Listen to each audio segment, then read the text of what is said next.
Ladies and gentlemen, boys and girls, addicts of all ages, welcome to Canadian Sober, eh? I'm your host and resident drunk, Dougie Fresh. We'll get to the show in just a second. But first, I'd like to talk a little bit about what does one go through to get sober?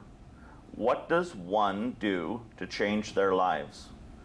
You can do multiple of things. You can do multiple of programs. Whatever works for you. And this lady who I have on next, Katlyn, has a pretty good story and maybe some helpful hints on how maybe one does all that. Katlyn, how are you doing today? I'm good, how are you? I'm doing amazing. Sober and amazing. Always. Thanks for being on the show today. Of course. So, could you tell the world that has no idea who Katlyn is? Tell them who Katlyn is. Yes. My name's Katlyn. I am 33 years old and really grateful to be here. Thank you for asking me to come on. Tell you a little bit about myself. So I grew up in Barrie and Elmville. Like, my parents separated when I was 2. So I was back and forth kind of throughout my childhood. And I had like a pretty good childhood for the most part. Just living kind of 2 separate lives was kind of a hard transition for me, as I'm sure a lot of people who go through separations are, especially at such a young age. I was 2, my brother was just born. That was kind of like the first thing in my life. I was so young, but it was hard growing up. So I went through, I was back and forth, like I said, but I went to like 5 different public schools, which was really difficult because I was always kind of like searching for who I was supposed to be, but going to so many different schools, it was like I would just make friends and then be taken away and then have to redo that over and over and over again. So that was really traumatic, but other than that, like my youth was like decently okay. Like, my parents were amazing, like they did the best they could. And so at age 12, I was a victim of sexual abuse. And that was kind of the beginning stage of wanting to bury grief and trauma. And 12 is such an age where you're supposed to be maturing, not learning not to trust people. So that for me was huge. And I was bullied a lot around that time because of it. And that was really, really hard. So I ended up having to go through the court system and all of that at 12. So that was awful, but I made it through. But like I said, it was also the beginning stages of wanting to bury trauma and not feel. So I ended up just moving on and not really dealing with it, which later on, in turn turned into alcohol. So I was in the same high school for 4 years, which was a blessing because I was so used to just like popping around. And high school was okay, like it was all right, but I struggled with identity and just trust, really. Like, it was hard for me to make friends, and it was just a really, really hard time in my life. And so I finished high school, and then 3 months later, my dad committed suicide. And that was yet another thing where I was put in a position where I started to just not want to feel the traumas that I had been through, and especially that because my dad and I were like really, really close. So, and around that time, like that was 16 years ago, so the stigma of mental health was like extremely it wasn't really talked about like it is now. I'm really grateful that people talk about it now because like I struggle with it. So that was really, really, really awful to go through, my brother and I, like it was really hard. But so that's when I really started to doubt my life and why could he just escape, and we couldn't, like, I don't know, it was just like a really, really hard time in my life. So at the end of high school, like, I had goals, I had dreams, to go to college and to do all the things you're supposed to do. And then about a year later, I moved away to Ottawa to go to college, and I kind of drank a little bit throughout that time, but it was about a year later when it kind of came crashing down on me, where I just didn't want to feel anymore. So I dropped out of college, I isolated, I spent my savings that I had saved all through high school to go to college, and yeah, I just started drinking every day. And at the time, that's what I needed to do. That's all I really knew how to do. Like, I didn't go to therapy, or I didn't go to grief counseling or anything after. I was just like, I found my own way, and that was alcohol. And so yeah, that was not a fun time in my life. But so I ended up moving home like about a year later. I was drinking every day, and even around that time, like, my parents, or my mom and my grandparents, were like starting to get worried about me, and they were like, do you have an alcohol problem? And I was in such a denial at that stage. I was like, no, like, everybody's drinking, like, I'm at that age. And yeah, that's really where, like, I just was drinking every day. I had no goals, I had no dreams. I just didn't feel worthy of having a good life, that, the picture perfect life that you see others. Like, I just didn't feel like I was worthy. So from my 20s to my 30s, I basically just drank my life away. It's kind of a blur, but like I said, like, that's really it was just my way of coping, and that's what I had to do at the time. And yeah, so around 30, I kind of had an epiphany, I guess. My life kind of started to, around 20, when I was 27, I tried to commit suicide. And like, it was the only answer, I thought, and it was really, really hard. But so yeah, I was drinking and drank myself almost to death. But my family was around me, and I've been with the same guy for over 10 years now, and he has been my rock the entire time. He's held me up when I wasn't able to. He's been incredible, but he's also been through a lot of trauma with me because I am an alcoholic. So yeah, like I said, around 30, I had a job where I was able to drink at work, and that's really when it started to get really bad, because not only was I drinking on weekends, I was drinking every single day. And it was like, I always had a reason to drink, whether it was Friday, Saturday, like if it was Wednesday, I didn't care. So yeah, I quit that job. I had an epiphany, like I said, and I started to really do the work. I went to my family doctor. I started to get, he prescribed me medication for depression because I just couldn't do it alone anymore. I started to go to therapy, and it's funny because even then, like, I went to therapy for about 6 months, and one of the first questions she asked was like, do you think you have a drinking problem? And I was in such denial at that stage. I was like, no, because it was my safety net. Like, I'm like, I'm not ready to give that friend up. I'm ready to do some work, but I'm not ready to really give that up yet. So it really took 6 months of like deep therapy and grief therapy and all of that that was like the last notch that I needed to fully conquer. So that's when I entered recovery, and that was 2 years ago that I entered recovery. And yeah, it's crazy to look back on my life to see where I was 2 years ago versus now. It's really surreal. It really is. So I've been sober for 1.5 years almost. I had a few slips in the beginning, but I just wasn't ready to fully surrender.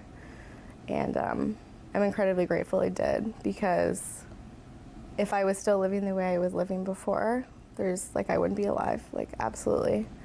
So yeah, I'm I'm just really grateful to be here, and it's surreal. Like me, like Katlyn, like even 2 years ago asking to do this would have just laughed at you. Because I have to put my recovery first, and I do every single day. Like I have to, or else I get into trouble, and and I've gained my life back from recovery, and being sober, like having the will to live and to wanting to live is huge. Like I just didn't feel like I was worthy of living. I didn't feel like I was worthy of anything good. And now I do. I wake up and I'm grateful for every single thing in my life. Like every night I have a list of, I have a few girls in recovery that we share gratitude lists with. And some days are hard, not every day is easy, but you can always find something to be grateful for. So I'm just really happy that I'm sober, and I wouldn't want it any other way. So, yeah. That's an amazing story. It's you've gone through a lot of hardships, and one thing I think you touched on that I think that gets kind of overlooked and not really talked about, as you said, with the mental health aspect, is grief.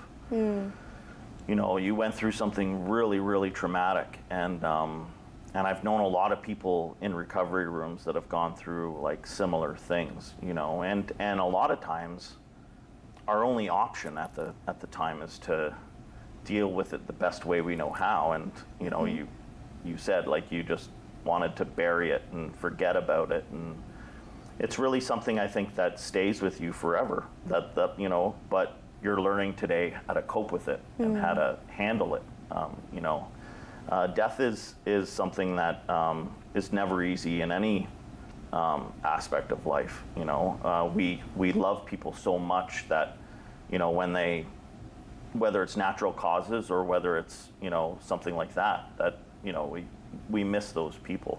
But I'm extremely grateful today that you didn't go down that path, because there used to be a lady that I knew during the COVID pandemic, and she would say something. I won't break your anonymity. She used to say something, and she'd said, "No matter who you are or how old you are, you're welcome, wanted, and needed." And that really, really spoke to me, because I, my story. I tried to commit suicide, and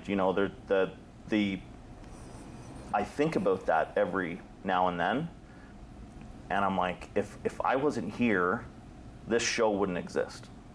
If I wasn't here, I wouldn't have been able to help the people that I've been able to help. I wouldn't have been able to give back the way I've been able to give back. And I truly believe that with you. If you weren't here, there's tons of people that respect you and love you, and if you weren't here right now, so this is going out to anybody out there. If you're struggling with thoughts of that, suicide and stuff like that, call a helpline. Reach out to somebody and ask for help. This is not a joking matter, and you are welcome, wanted, and needed. And it's just that's where we'll leave that. We won't touch on that again. But I'm glad we have platforms like this that we can talk about it. Yeah, and that you have the people in your life today that you can share that with them. Oh yeah. Okay. Absolutely. Let's get into a more maybe difficult topic. Because you don't have social media, correct? But there's so many stars today, and there's so many people that are like coming out and recovering out loud, per se. Do you think like sobriety has changed in the sense of it's more accepting? I think so. Yeah, I definitely do.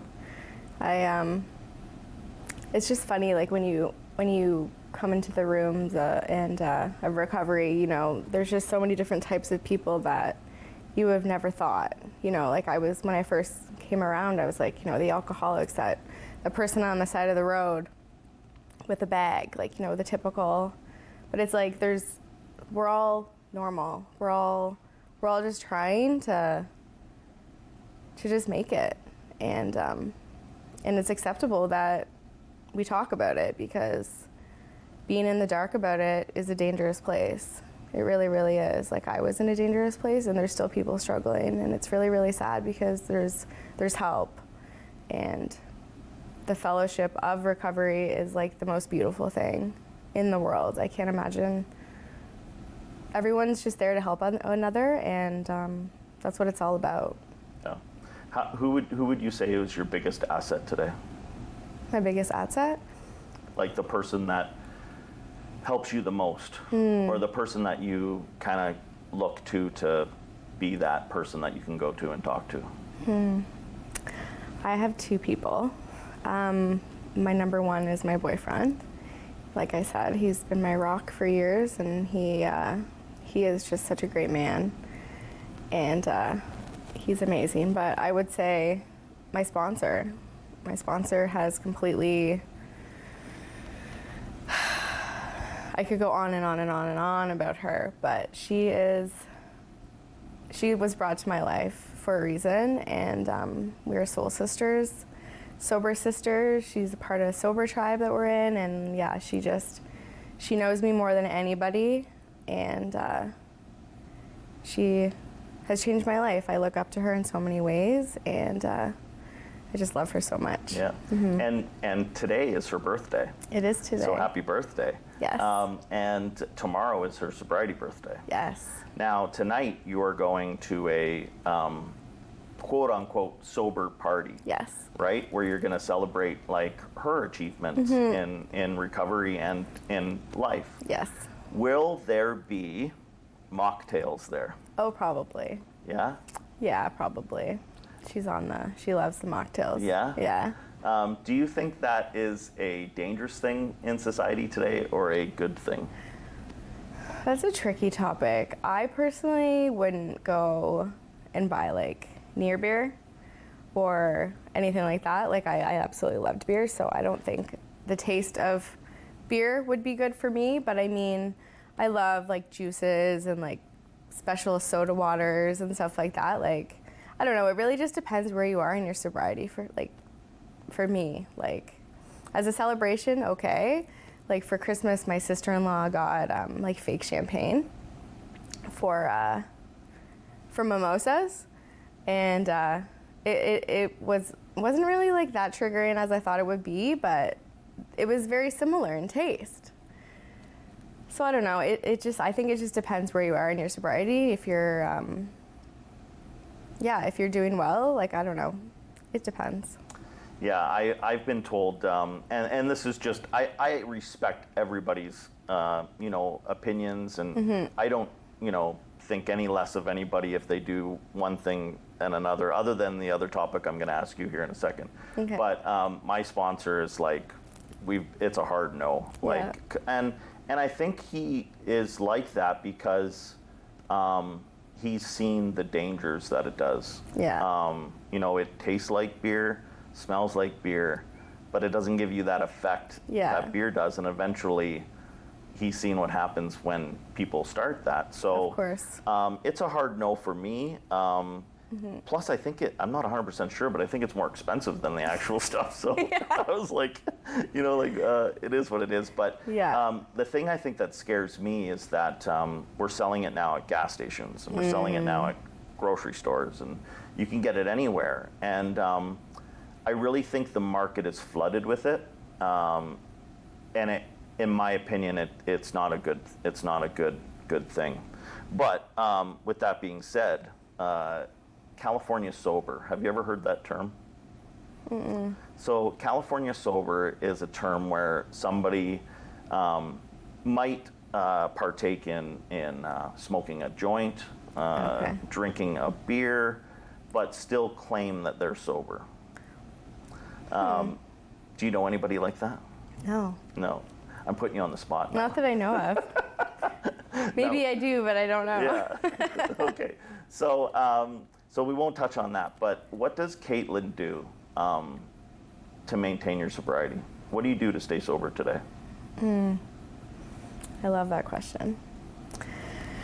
I'm like a huge self-care person. I do a lot of yoga. I do a lot of journaling. I have to maintain happy me, happy Katlyn, to live a sober life. Like when I'm feeling like disconnected from myself is when I get into trouble.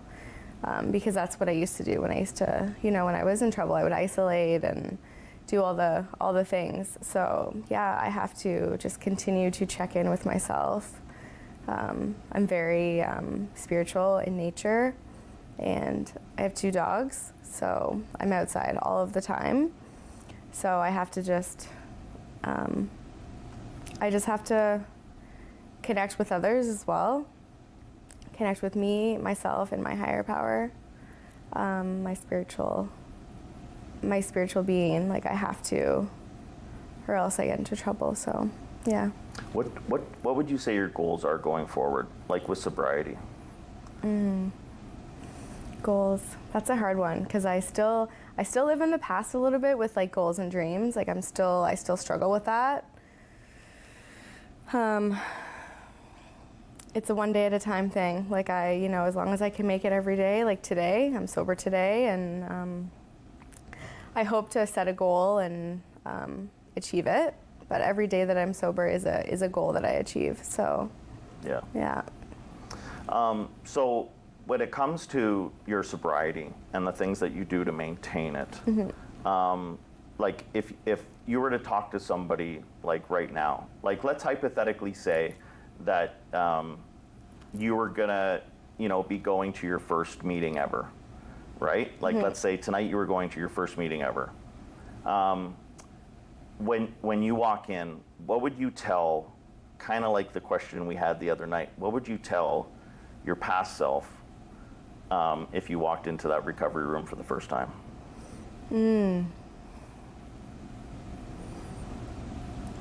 That's powerful. Because you can go in there and it can be, you can feel loneliness, you can feel frustrated, anxious.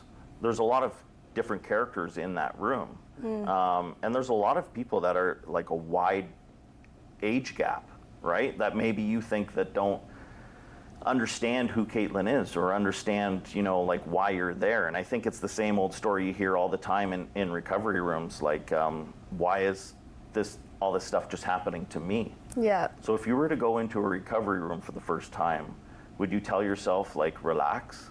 Yeah. Like everything's gonna be okay? Absolutely. That's literally like you're no longer alone. Yeah. That's like the one thing that if I go back to the first meeting that I ever went to, and even meetings now, like you're no longer alone, and you're worthy. You're worthy of sobriety. Yeah.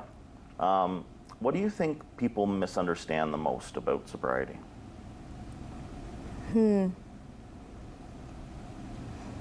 Would you say it's the God concept? Yeah, a little bit. Would you say it's the fact that you're never going to have fun ever again? I think a little bit of both. Like for me, the thought of never drinking again when I first came in was like, how? Like how do people have 20 plus years of sobriety? Like how is that even a thing? Yeah. But it is a one day at a time program, and if I don't drink today, then that's great.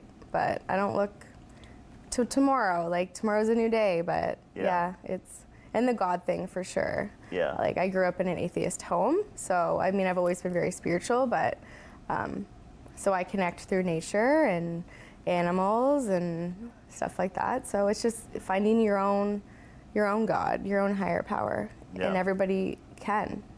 Now answer this question with 100% honesty. Okay. Because this is an honest program. Have you had more fun in sobriety than you did in active addiction? Yes, I have. Yeah? Absolutely. Because in active addiction, it was all fake. Like it was just, I was burying and I had traumas, and I never laughed like I laugh in sobriety. Like I have so much fun, and it's like I live an honest life now. I'm when I laugh, I mean it. Yeah. And I have fun, and I have friends that are true, genuine people. Yeah. And they're not there just to, have a drink with me. They're there to like actually be my friend. Yeah. So, yeah. Yeah, and it's kind of genuine, isn't it? Yeah. Like, that they're not there just for something, Yeah. They're there to help you. Absolutely. And just be that honest friend. And isn't it kind of weird though? Like when you first go into the recovery rooms, I found it weird anyways, like when everybody's sitting there laughing, Yeah. and you're like, my life is ending and I don't know what to do. And like everybody's like, oh, like, just keep coming to meetings. Yeah. So like, It's the best. It's honestly the best. I love that. yeah, it's weird, right? How many meetings do you go to? I go to at least 3 a week. Right. In the first 8 months of my sobriety, I went to a meeting every single day. Yeah. Because that was just what I had to do. But I mean, I do a lot of Zoom meetings, which are amazing. But I have a home group, and I go Mondays and Fridays, and then I generally go Wednesdays or Thursdays. But I need at least 2 to 3 to Meetings a week. yes, Yeah. To kind of keep you keep me level and right. to just feel the love. And I mean, I always feel the love, but you have such beautiful friendships in the meetings, and at least 3.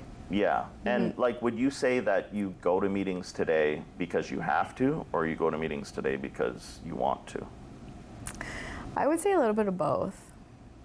Definitely a little bit of both. Like I need to maintain my connection with my fellows and to help people, and that's what it's all about, the newcomer, and because I was that person, and that's what it's about. You just need to.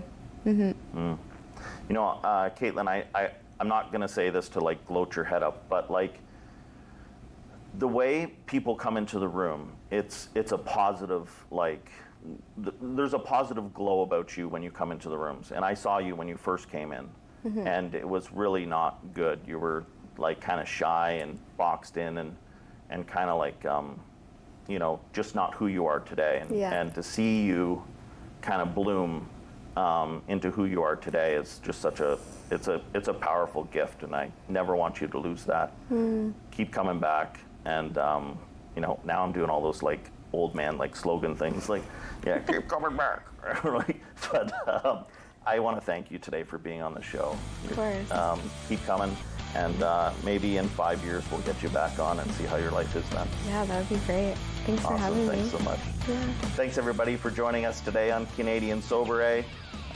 Let's catch you next week for another fantastic episode. Hope you have a great one. See you then.